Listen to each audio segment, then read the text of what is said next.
We're going to begin learning about the Chinese Civil War. It is a case study of a civil war, however, it can also be considered an example of a guerrilla war as well as a revolutionary war. In this unit, we're going to be looking at the first phase of the Chinese Civil War, as well as the Sino-Japanese War.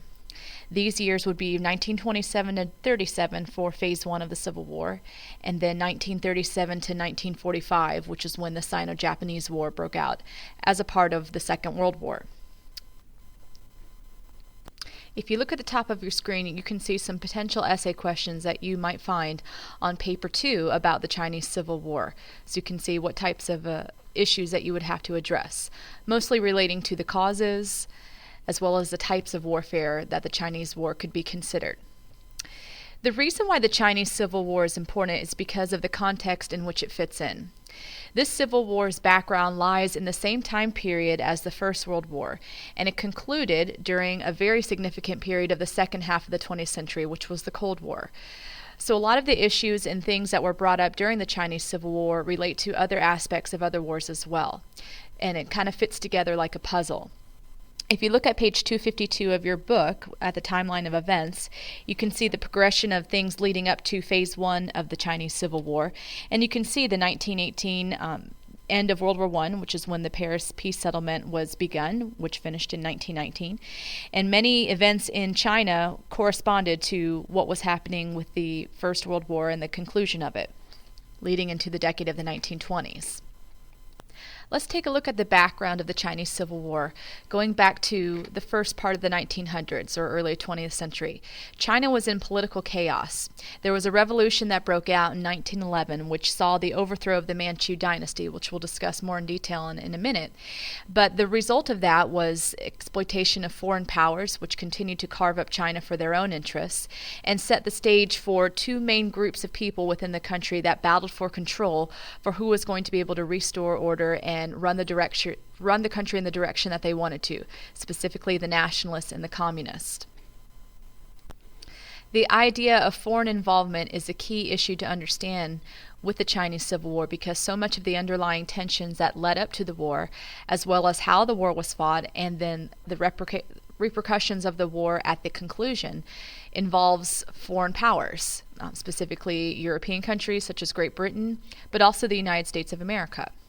These nationalists and communists had different ideas about how to set the country on the right direction for the future, but each of them relied on, to some degree, foreign powers to achieve their objectives in the end. The Chinese Civil War can basically be broken down into three parts. Phase 1 began officially in 1927. If you look on the timeline again on page 252, you can see the events leading up to that. There was an interruption in the Chinese Civil War when the Japanese invaded the country of China officially and resulted in the Sino-Japanese War. That Sino-Japanese War continued throughout the Second World War. When the Second World War ended, the Chinese Civil War resumed in Phase 2, which began in 1946 and ended in 1949. Like I said earlier, the results of the Chinese Civil War had huge international effects during the Cold War and leading up to today's time.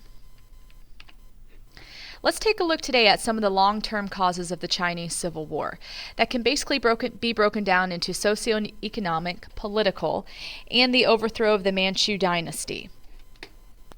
First, let's start with the socioeconomic tensions. The tensions from the lower classes of society in China, which had been ignored for so long, finally rose to the surface and set the stage for this civil war to break out. But also, what they were going through set the stage up for a revolutionary conflict as well as a guerrilla conflict. So that's why the Chinese Civil War can actually be considered several other types of warfare as well. The majority of China's population were peasants that were extremely poor with a very difficult life working in agriculture. The problem here was that the population of China began to grow rapidly in the 1900s, and obviously we can see the effects of that today.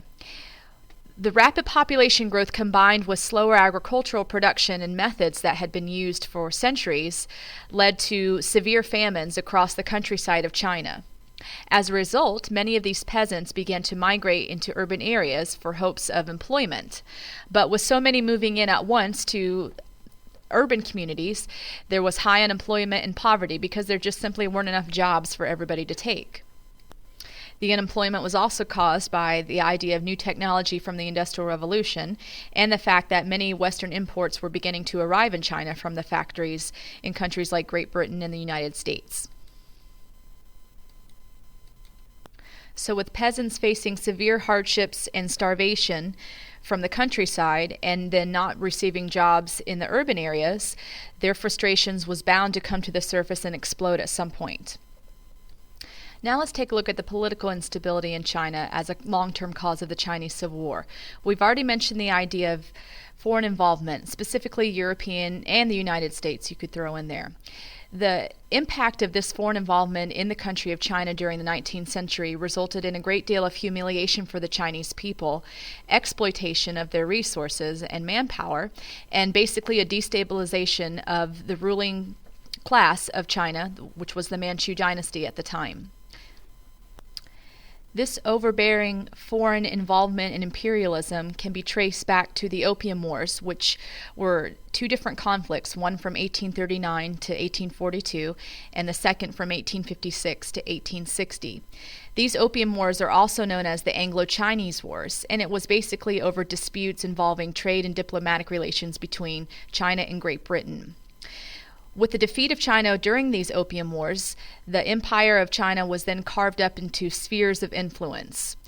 If you know much about U.S. history, the name John Hay might ring a bell. He was the Secretary of State under Presidents McKinley and Theodore Roosevelt and introduced a United States concept called the open door policy, which basically meant that any European country or the United States could not exclusively claim China as their own. Instead, countries should have equal access to China's resources. To Europeans and Americans, this sounded like a great idea, but to the Chinese, it was at the expense of their country, leading to that feeling of humiliation and exploitation. The results of these spheres of influence, which were initiated with the victory of the British over the Chinese with the Opium Wars, can be seen at the bottom of page 253 in the last paragraph, and it basically breaks down into three main results. Number one, that imperialist powers were given extraordinary controls over Chinese trade, territory, and sovereignty due to the fact that China had been forced to sign unequal treaties. Number two, missionaries flooded into the country of China after these Opium Wars to try to spread Christianity, which the Chinese saw as an intrusion and further added to their feelings of humiliation and exploitation. And finally, number three, the fact that inflation and corruption weakened the financial position of the Manchu dynasty and led to the downfall of their control over the country. This inflation and corruption was oftentimes the result of foreigners who were out to make a profit off of China. In 1850, a conflict broke out within China called the Taiping Rebellion. It occurred after the first of the Opium Wars and lasted throughout the second of the Opium Wars. It was a reform movement that was half religious and half political, basically to try to change China from all of this foreign involvement that they were receiving. This rebellion was put down by regional armies, and as a result, the involvement of regional armies began China's move away from centralized control, which would end up in a period where warlords controlled regional areas during the 1920s. Towards the end of the Taiping Rebellion in 1861, another movement broke out in China called the Self-Strengthening Movement. You can see a sidebar at the top of 254 in yellow that gives some background information about this movement, and it was basically another type of reform movement similar to the Taiping Rebellion as an attempt to resist Western control and modernize the country of China. Unfortunately, the people that were a part of this movement were divided over what would strengthen China and lead to successful reforms, and therefore the division of people in this movement and the fact that they could not agree about what course to take ultimately made the self-strengthening movement fail. It led to violent rebellions against Westerners, which broke out with the Boxer Rebellions in 1899, which again was an anti-foreign, anti-Western rebellion. So you can see the feelings that the Chinese people had towards foreign involvement. It was a very humiliating thing for them. They did not welcome outsiders as something that could contribute to their country's well-being. They simply saw outsiders as people who were trying to manipulate their country for their own benefits. And so much of the Chinese Civil War is involved around this concept of foreign involvement in the country of China. Not only were the Chinese carved up and humiliated by Europeans and Americans, but also the Japanese. So you can see why it would be easy for people of China to feel completely discontented and upset with any country's involvement in their own, no matter if it was a Western country or not. They were constantly being carved up and manipulated and exploited by other countries. So this fed the fire for people wanting to take control and restore order to the country and pride. With all of these wars and rebellions breaking out in the latter half of the 19th century, it's easy to see why at the beginning of the 20th century, China's government was very weak and borderline chaotic. Because of so much foreign influence within the country of China, it's easy to see why many people, mostly foreigners, felt that the Manchu dynasty should be overthrown and become more westernized and have democracy introduced. Well, that's basically what ended up happening with the Manchu dynasty. It was overthrown. And that came about starting with the fact that their emperor died and was replaced by a 2-year-old boy named Pu Yi, who obviously couldn't rule at that age, but his uncle, which was the regent, Prince Chun, did.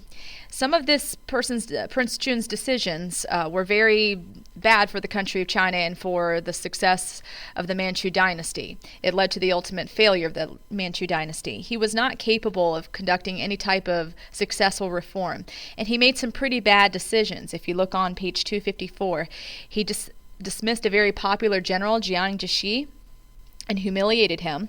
He also increased taxation across the country, which further alienated business classes. And nobody could really see any progress being made socioeconomic-wise within the country of China. So Prince Chun was definitely not the person to take the leadership of the Manchu dynasty, and certainly not this 2-year-old boy. So in October of 1911, another revolution broke out, known as the Double Tenth, which began when the government lost complete control of the military and many provinces declared themselves to be independent from the imperial government of the Manchus. This was not hard to see coming, given the political instability and weakness that was already present in the Chinese governments. The key tensions that led to this revolution were basically the impact of imperialism, anti-foreign sentiment, and political weakness, like I've already said. And these would also be key issues in the coming years when the Civil War in China officially broke out. About a month after the Double Tenth broke out, there was an attempt to restore some order when some of the delegates from these provinces that had declared themselves to be independent got together to create what they called the Chinese Republic. The man that they asked to be their first president was a man named Dr. Sun Yat-sen, or sometimes called Sun Yat-sen in the West. He had actually been exiled and was in the United States at the time that the Double Tenth broke out. And so he was invited to be the first president of the Chinese Republic.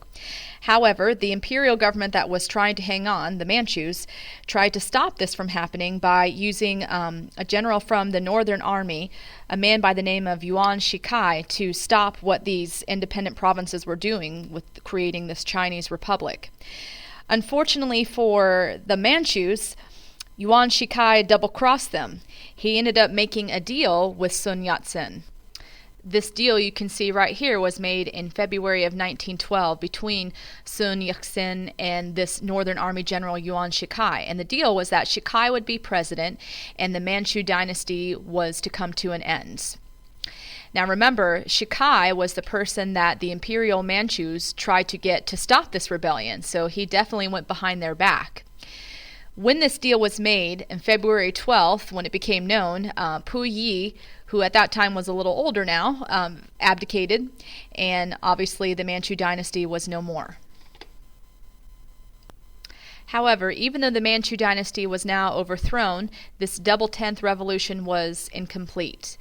Basically, no real democracy ideals had been introduced. Most of the former imperial officers kept their position. There was no real involvement from the middle class. This revolution was led by the military and Chinese radicals, so there wasn't a whole lot of change that took place. The ideals of regionalism over central power were shown in this struggle, and Historian Michael Lynch basically shows his opinion on the Double Tenth Revolution on page 255. He said that a revolt by the provinces against the center, and you can see his quote from his book in that paragraph right there. We're going to continue our discussion in the next recording of the causes.